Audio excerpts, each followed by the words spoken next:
Ողջույն հարգելի հեռուստադիտողներ, եթերում է մասնագիտարան հաղորդումը։ Տաղավարում կաշխատի Էլեն Աղաջանյանը։ Այսօր մեր հյուրն է լրագրող, Զանգակ Բամբակ հաղորդման պրոդյուսեր Շողիկ Ղազարյանը։ Հաղորդման շրջանակներում կխոսենք նրա անցած ճանապարհի, մասնագիտության անցման եւ փորձառությունների մասին։ Ողջույն Շողիկ, ինչպե՞ս ես։ Ողջույն Էլեն, շատ լավ եմ, շնորհակալ եմ։ Շնորհակալ եմ հրավերը չմերժելու համար։ Եվ ուզում եմ միանգամից մոտապահել մեր նախնական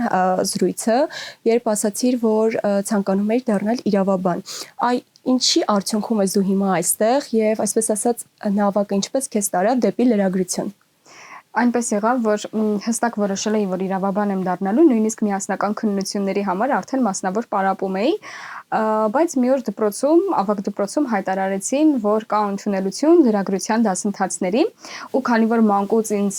դուր էր եկել լրագրությունը, հաղորդավարությունը, այդպես որոշեցի դասընթացներին մասնակցել, մտածելով, որ դա ուղղակի սիրողական կլինի, բայց այնպես ստացվեց, որ մի քանի դասընթացի հաճախելուց հետո հասկացա, որ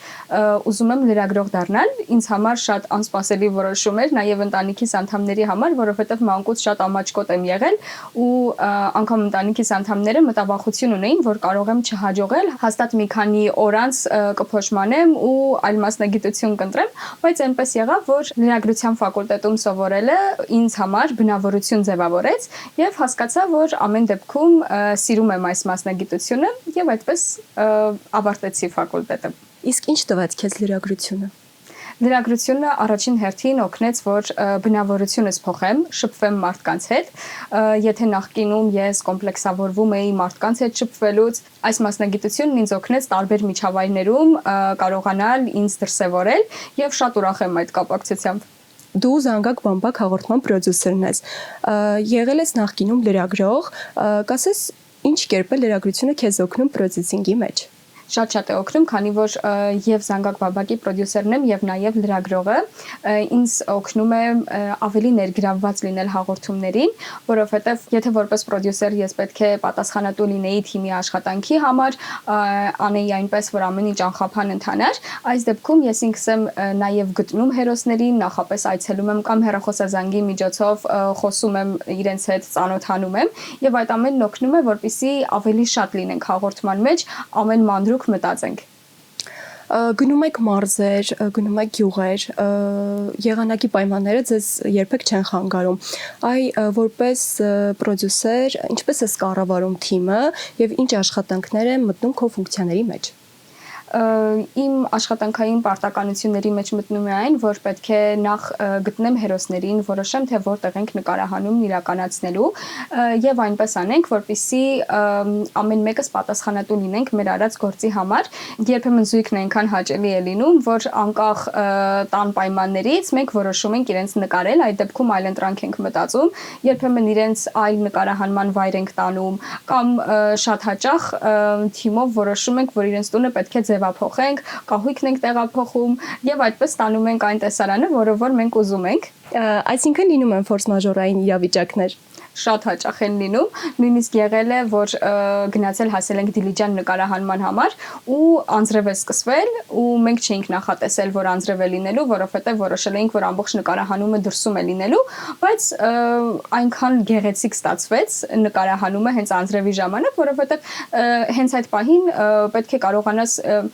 ռացիոնալ որոշումներ կայացնել ու այնքան ճկուն լինես, որ անգամ անձրևի պարագայում կարողանաս հասկանալ, թե որտեղ ու ինչ կարող ես նկարահանել։ Նաև մի բան էլ ասեմ, բացի ֆիզիկական պայմաններից երբեմն լինում են այնպիսի իրավիճակներ, երբ օրինակ զույգը, պապիկը կույր է, չի տեսնում, տատիկը չի լսում ու այս իրավիճակներում եւս կարողանում ենք այլընտրանք գտնել, հասկանալ ինչպես նկարահանումն իրականացնել ու շատ հաճախ հենց այդպիսի հաղորդումներն ամենասիրվածն են լինում։ Մտապահեցիր եթերներից քո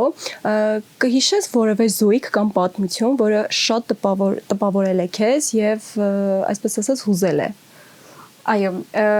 Տիկին Մարիամի եւ պարոն Ազատի պատմությունն է շատ հետաքրքիր, բացի այն, որ իրենց անցած ճանապարհն է եղել շատ հետաքրքիր, նաեւ մենք որոշեցինք, որ այդ զույգին, որը ապրում էր Երևանում, պետք է տանենք Դիլիջան եւ Հաղարծինի վանքում կազմակերպենք իրենց պսակադրությունը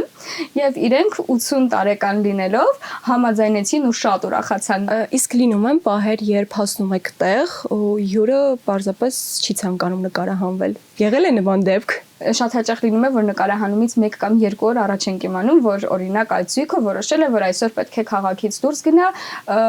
կամ այլ տեղ է լինելու եւ իրենց հարմար չէ նկարահանմանը մասնակցել, մտափոխվել են ինչ-ինչ պատճառներով, բայց մի անգամ եղել է նաեւ, որ հասնում էինք Օձուն ու ճանապարհին իմանում ենք, որ պապիկը վատառողջ չէ ու իրեն չենք կարող նկարել, բայց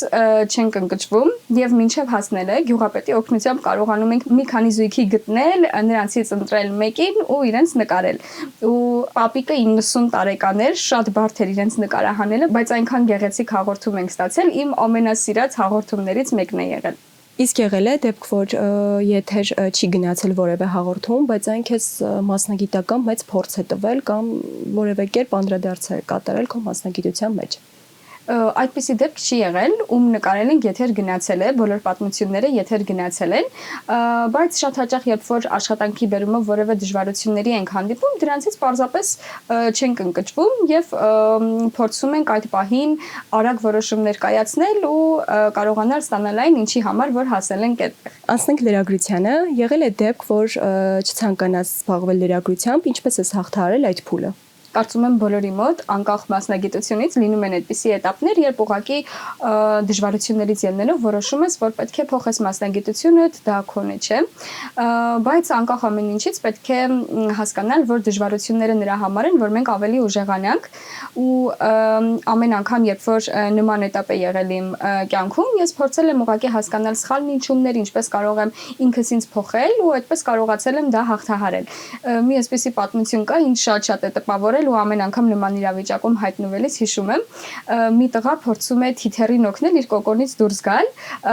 բայց հայրիկը հետ է պահում նրան, ասելով, որ եթե դու օգնես, որ ինքը դուրս գա կոկոնից, ինքը չի կարողանա ինքնուրույն դա անել ու իր թևիկները չեն պնդանա ու ինքը հետագայում չի կարող թռչել, դա իր համար մահացու կլինի ու ես ամեն անգամ մտածում եմ, որ եթե կա ինչ-որ դժվարություն, կա ինչ-որ ձախողում, ուրեմն դա նրա համար է, որ հետագայի համար ուղղակի դասեր քաղենք։ Իսկ պատանին, ով ցանկանում է դառնալ լրագրող կամ պրոդյուսեր, առաջին հերթին ինչ պետք է իմանա։